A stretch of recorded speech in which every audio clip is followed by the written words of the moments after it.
Lindy Lou, Juror number 2, deals with a case that happened in 1982 in Mississippi. What did the guy actually do? He stabbed one woman 30-something times, and I think the other one like 40-something times. It was not a case of innocence. The guy was guilty. It was a very simple case in a way, a simple death penalty case. But due to a technicality, he has to be resentenced 12 years later in 1994. And that's when Lindy was called to serve on this jury.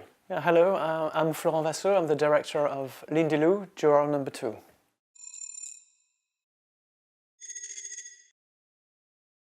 When Lindy enters the courthouse that day of June of 1994, she's completely pro-death penalty. She's a strong supporter of it. She's never questioned it.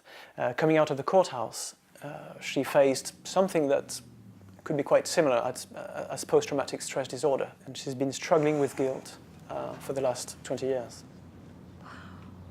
What we discover through the film is that other jurors too have been struggling in their own way. And I think that really questions the morality of the death penalty. Should we have a system where the people who give justice have to suffer from it? I was looking out the window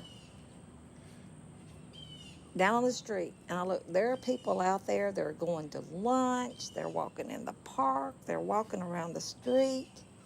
They've got a normal life, and we're up here, we're getting ready to kill somebody. Exactly. Everything was blank, and I don't even remember the drive home. I do remember as soon as I got home, as soon as I went to go unlock my house, I just broke down and started crying. It was just an emotion beyond what I've ever felt before. I thought about that for every day, every moment, for a while. It's sometimes quite difficult to relate to a death penalty story, which seems quite far away from us and quite remote.